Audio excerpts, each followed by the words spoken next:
Welcome to this new class. तो आज हम करने वाले हैं मिसलिनियस क्वेश्चन जो एसएससी सीजीएल 2017 के क्वेश्चन पेपर में पूछे गए सवाल है। मिसलिनियस का मतलब है कि इसमें बहुत सारे डिफरेंट डिफरेंट चैप्टर्स हैं, profit and loss, percentage and ratio. I mean इस टाइप के थोड़े बहुत क्वेश्चन हैं जो कि मिक्स करने से फायदा बहुत होता है यार। मिक्स करने से एक तो कॉन्फिडेंस बढ़ता है और हमें सेंस ऑफ अचीवमेंट फील होती है कि मुझे ये भी आता है वो भी आता है, और ऑब्वियसली एक प्रैक्टिस भी होती है तो क्लैरिटी और बढ़ती है। तो चलिए बिना कोई टाइम वेस्ट किए मिसलेनियस क्वेश्चंस करते हैं। मैं करूंगा कैसे, मैं सीरियल वाइज नहीं करूंगा, मैं थोड़ा सा अंदाजा लगाऊंगा कि इजी कौन सा है और उसको सबसे पहले करूंगा।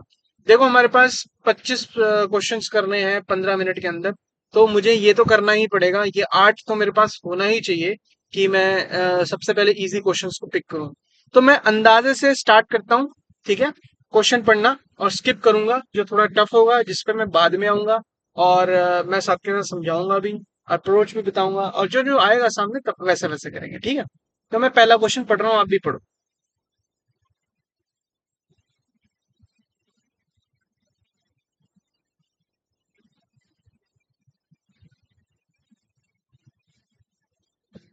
ये सवाल थोड़ा सा करने वाला है, तो अभी मैं पढ़ता हूँ क्वेश्चन को, ठीक है। Sum of the S C P's of यानी cost prices of two cars is 1 lakh. First car is sold at a profit of 20% and second car is sold at a loss of 20%. However, their SPs are the same. इनके selling prices same हैं। 20% एक profit में एक को बेचा गया, 20% loss में एक को बेचा, यानी 120% को बेचा गया। 120% पे बेचा गया इसको, और इसको 80% पे बेचा गया। यानी 80/120 रेशो होगा कार के प्राइसेस का, यानी कि 42 या 43 या 2/3 होगा। 5 का मतलब है 1 लाख, यानी एक का मतलब है 20,000, तो टू का मतलब है 40,000। तो पहले की वैल्यू है 40,000। आंसर कैसे आया मैं बता देता हूँ। What is the cost price of first car? 40,000। सम दे रखा है कॉस्ट प्राइसेस का दो कारों का 1 लाख।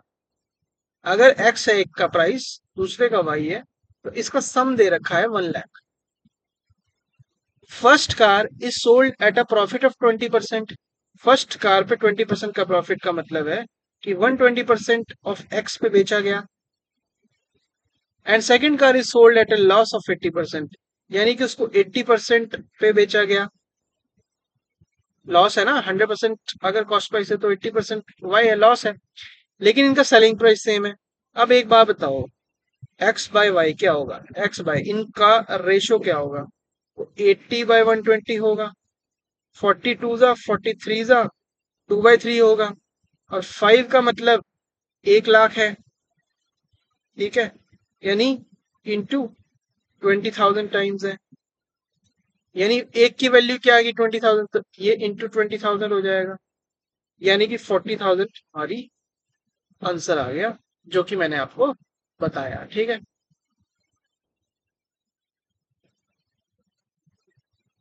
आगे अगला क्वेश्चन पढ़ते हैं।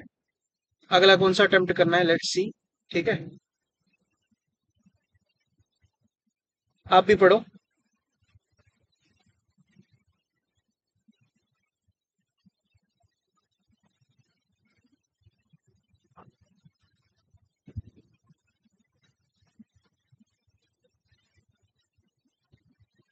हाँ, ये क्वेश्चन भी अटेम्प्ट करने वाला है, इसको भी हम स्किप नहीं करेंगे। The cost of production of a cordless phone set in 2006 is rupees 900, divided between material, labor and overheads in the ratio 3:4:2। Material 900 रुपए कॉस्ट है, लेकिन इसका हमें एक कंपोनेंट्स दे रखे हैं कि रेशियो में कि 3:4:2 जो है मटेरियल में लगा, लेबर में लगा, ओवरहेड्स में लगा। टोटल कितना लगा? 4 3 7 2 9। 9 का मतलब 900 यानी इंटू 100 टाइम्स, यानी इंटू 100 इंटू 100 इंटू 100, 300 400 200 जो है मटेरियल, लेबर और ओवरहेड्स कॉस्ट है। इतना मैं बता सकता हूँ इस लाइन तक। If the cordless phone set is marked at a price that gives a 20% profit on the component of price accounted for by labor। अब इसको थोड़ा अलग तरीके से बताया गया है कि हम इसको इस तरीके से बेच रहे हैं कि 20% प्रॉफिट आ रहा आएगा लेकिन वो 20% किसका होगा? वो होगा जो लेबर की कॉस्ट है, यानी ये 400, 400 का 20% प्रॉफिट होगा। 400 का 20% यानी 80 रुपीज, यानी ओवरऑल पूरा मिला के 80 रुपीज का प्रॉफिट है। 900 रुपए कॉस्ट है, 80 रुपीज प्रॉफिट है, यानी 900 और प्लस 80, 980 रुपीज में हमने बेचा। ये इसका आंसर है। ठीक है, आई थिंक आपको समझ आ गया होगा। आगे बढ़ते हैं, ठीक है। अ फर्म,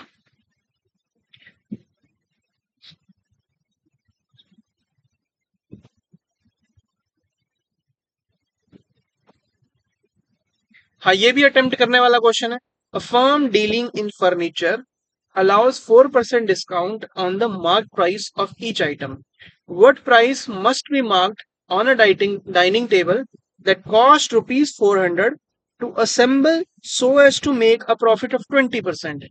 20% प्रॉफिट का मतलब है कि 80 रुपीज का मुनाफा, यानी 480 रुपीज का, और 4% डिस्काउंट है, यानी 96% पे बेच रहे हैं। 96% पे बेच रहे हैं, जो कि है रुपीज 480। अभी मैंने बताया 20% प्रॉफिट लेना है, तो 100% क्या होगा? वो होगा, अगर आप ऐसे देखो तो 48 का डबल है। 48 10 टाइम्स है और 48 का डबल है 2 से 5 टाइम्स, यानी ये पूरा का पूरा 5 टाइम्स में कट रहा है। इंटू 5 करेंगे तो 500 रुपीज हमारा आंसर। 500 रुपीज हमारा आंसर। अभी मैं दोबारा समझा देता हूँ, देखो। ये देखो, यहाँ कॉस्ट प्राइस है जो कि है 400 रुपीज, ठीक है। प्रॉफिट बेचा, प्रॉफिट है 20% का। सेलिंग प्राइस क्या होगा? ये होगा 20% किसका? 80, यानी कि 480। लेकिन लेकिन लेकिन यहाँ पे मार्क प्राइस है, और अगर ये 100% है तो यहाँ पे 4% का डिस्काउंट, यानी कि 96% पे बेचा इसको। 96% पे, बस मैंने वही किया। 96% अगर ये है तो 100% क्या, ये क्या। बस, आई होप क्लियर हो गया होगा। आगे बढ़ते हैं फिलहाल।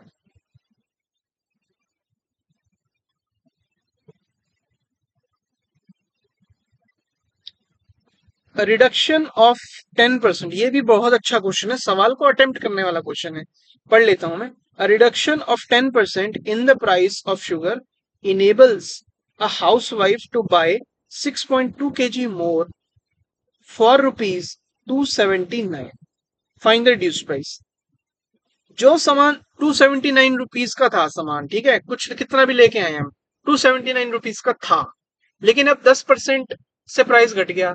यानी कि जब हम 279 रुपीज देंगे उसको, तो वो बोलेगा इसका 10% आप वापस ले जाओ, यानी 27.9 आपको वो कैश दे देगा वापस कि भाई प्राइस घट चुका है। लेकिन आप कहते हो कि 27.9 रुपीज, भाई मेरा प्रेस्टीज का सवाल है, मैं नहीं लेता, जितना मर्जी कर ले सब। 27.9, जितना ये रुपीज तू मुझे वापस दे रहा है, तू पकड़ इसको और मेरे को सामान दे। तो उसने उसको वापिस वो 27.9 रुपीज देता है और 6.2 kg ले लेता है। ओहो हो, ये तो बड़ी इंटरेस्टिंग बात है। 27.9 जो कि उसने वापस करने थे, वो दुकानदार को कहता है कि तू रख इसको, और वो दुकानदार इसको 6.2 kg दे देता है, यानी ये बराबर है। 27.9 रुपीज का ये 6.2 kg मिल रहा है, करंट रेट मिल रहा है आज के रेट में। तो अगर तो 6.2 kg, 6.2 kg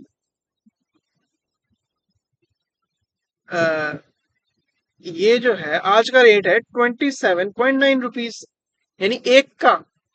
ये है केजी का और ये है रुपीज। इतने रुपए में इतना सामान मिल रहा है, तो 1 kg कितने में मिलेगा? काट दो इसको। अब ये आप देख रहे हो कि 2 into 31 है, 2 से कटेगा नहीं, बाद में हाफ करना पड़ेगा, तो 31 से तो कटेगा ना। 31 से ये कट रहा है 2 टाइम्स, 31 से देखो ये 9 टाइम्स कट रहा है, और फिर 2 से ये 4.5 टाइम्स कट रहा है, यानी जो आज का रेट है वो 4.5 रुपीज पर केजी है। तो आंसर क्या है इसका? 4.5 पर KG reduce price. I hope आपको चीजें क्लियर हो रही हैं। आगे बढ़ते हैं, ठीक है। The difference between principal and interest for 15 years at the rate of 5% per annum at simple interest. Simple interest का मतलब है कि अगर 100% प्रिंसिपल है तो पहले साल 5% लगा, अगले साल 5% लगा, फिर अगले साल 5% लगा, फिर अगले साल 5% लगा, 15 साल तक 5 5 5 5 5 कर 15 × 5 75% लगा। 75% इंटरेस्ट बन गया उसका, लेकिन वो अमाउंट से 25% लेस है, 25% में लेस है, लेकिन रुपीज में तो 250 लेस है ना। तो 25% का मतलब 250, तो 100% का मतलब 1000। तो हमारा इसका आंसर क्या आ गया? 1000। आई होप आपको समझ आ गया होगा।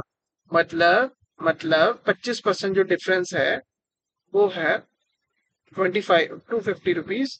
तो जो 100% अमाउंट है वो क्या होगी?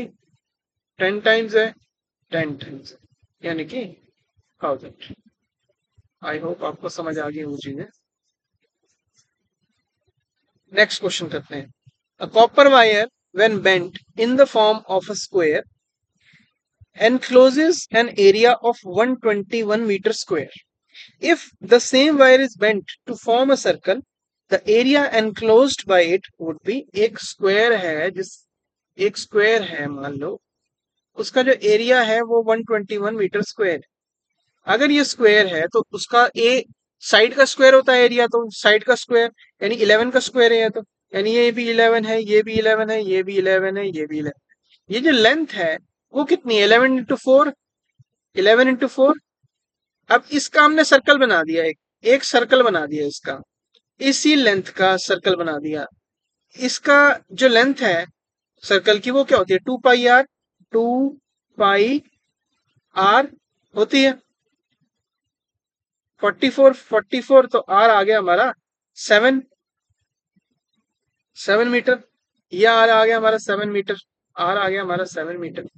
लेकिन हमें तो इसका एरिया बताना है। एरिया क्या होता है? πr², pi pi are square, यानी 7 × 7। ये कितना आया? 14154 मीटर स्क्वायर आया हमारा आंसर। क्या आंसर आया? 154 मीटर स्क्वायर। आई होप आपको क्लियर हुआ होगा। और इसी तरीके से अब हम आगे बढ़ेंगे और सवाल करते जाएंगे। और आप टेंशन ना लो, हम करते रहेंगे सवाल। Take care.